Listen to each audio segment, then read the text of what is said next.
The atdriver. The Empire's combat drivers are trained to handle everything in the Imperial ground arsenal, but the atdrivers see themselves as the elite, controlling their massive four-footed assault vehicles in a combat against the rebel targets. Hello, welcome back to Centurion's Corner, and today we're reviewing the atdriver, or AT driver, depending how you want to go about it. But for me, it's always been an atdriver. So here he is, another guy to put to my Imperial ranks. Go with the Stormtroopers and the Vaders and all the other guys on my shelf. So I know a lot of you out there are Imperial enthusiasts as well. And this guy comes second on my Instagram poll, which one you wanted for me to review. As the one before was Padme, and now we've got the atdriver. So thanks guys. So here he is in his box. I got this, it cost me £20, and I got him at the same time I got Zuckus from Dark Side Toys. So I thought £20 for him at the time, not too bad. I know that there are ways you can get him a bit cheaper out there, but yeah, I kind of wanted a new Imperial. So here he is anyway, with his little pencil drawing down here. It looks pretty cool. And he's got his E11 blaster in the blister pack. Normal size of the box there. I kind of put in atdriver, but it's got the window. Here's number 31, and on the back is his bio, again with the pencil drawing. So, without further ado, let's crack this bad boy open.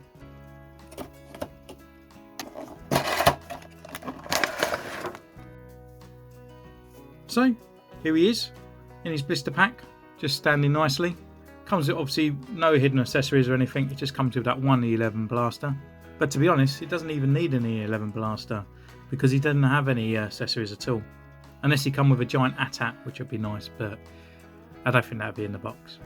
So, we'll take him out, have a ganders, and then we'll take him off for a review, take some pictures of him with his Imperial family, which I'll show at the end of the video, and we'll go from there. So,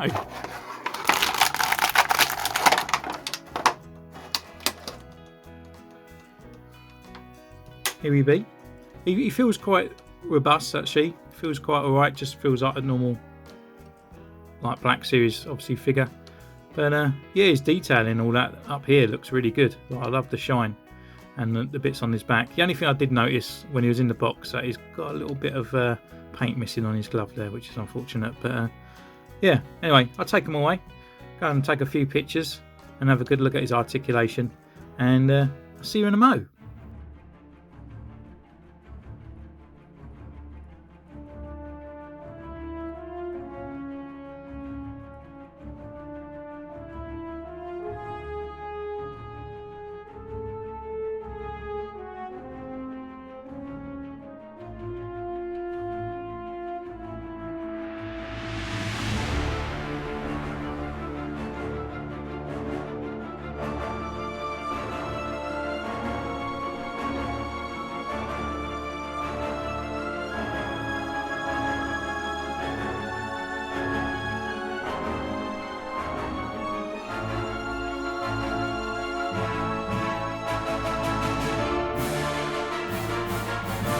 Hello and welcome back.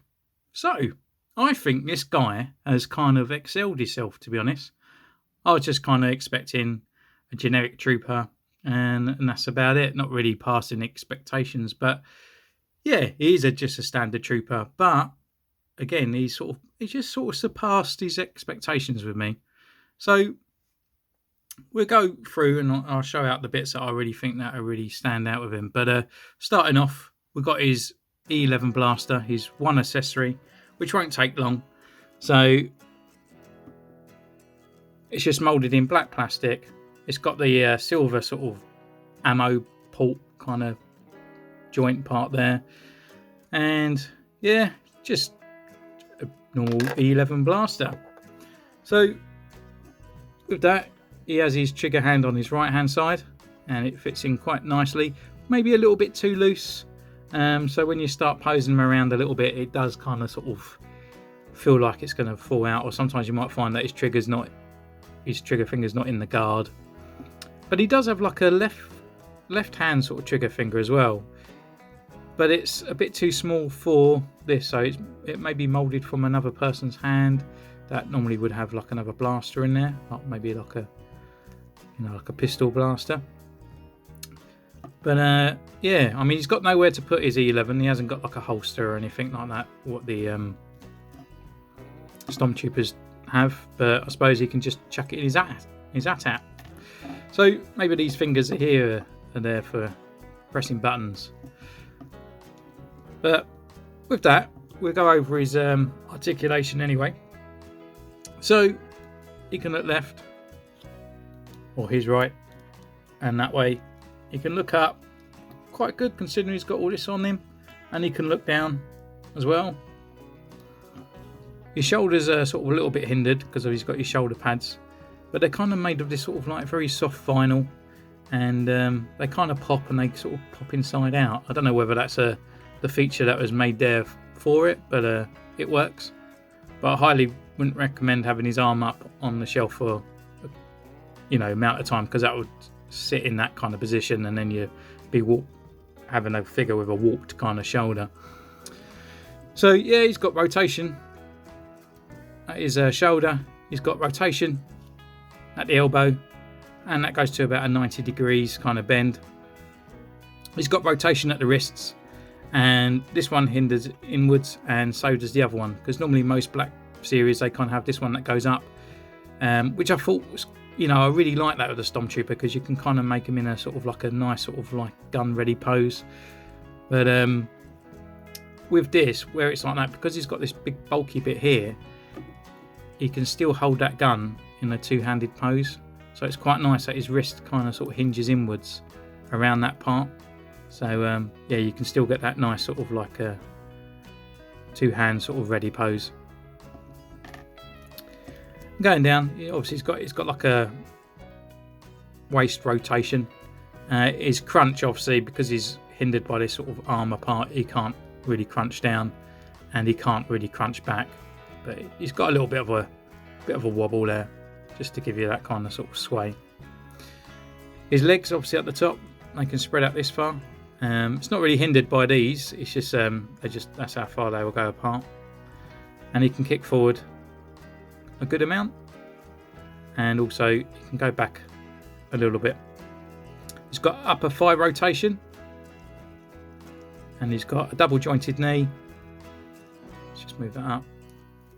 He's kind of like a lot thicker than most, so he's got, you know, there we go. So you just got to get that in the right position, otherwise it doesn't really fold because of the sculpt of the larger size thighs. And then he's got a rocker and a pivot on his ankle with a rotation and all that down there. So actually, you know, he's a pretty good figure, and he's got quite a lot of articulation really. It's just about here he just does hinder.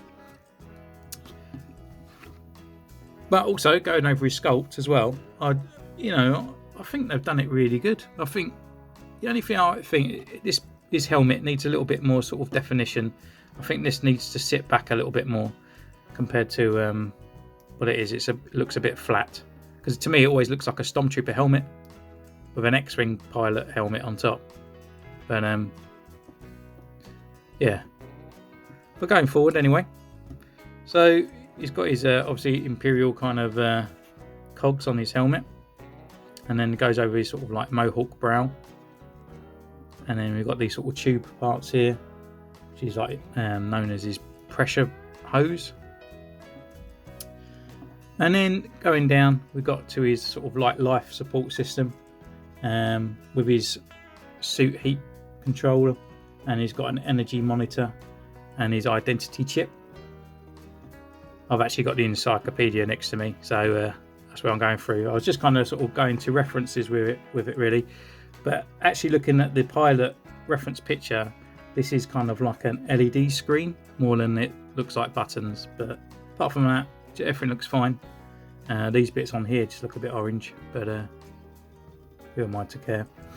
And then going down, we've got his gloves, and we've got his comm link on this one, and his shoulder pads, where they're made of that nice sort of soft vinyl. And he's got his like little backpack on there as well. And he's got his harness, which is pretty much exactly the same what X-Wing Luke came with. And we're going down to his boots, which is like big thermal boots. But I must admit, this is probably one of the best features of it. Because he's got larger feet, you could get him in more poses than any other kind of other trooper really. He's got such a wide sort of step that he could actually balance on one leg. He can just sort of balance anywhere really, because he just feels more robust, that he can actually hold himself up. So to be honest, I think he's a really good figure. For £20, you know, if you can get him out there, if you can get him a little bit cheaper than what he's worth, then definitely, you know, I think £20 for this figure is his overall best price you could get him. If you spent a little bit more on him to get him in your thing, I would wait. But yeah, he's pretty good. Obviously, if you're going to be a completionist, you're going to get it in your collection anyway. But on your shelf with your Imperial guys, you can't go wrong. Action figure wise for the kids is brilliant. So I'd highly recommend this figure actually. So guys, again, thank you for joining. You can comment down below if you're going to pick this guy up or if you already got him. You can follow me on Instagram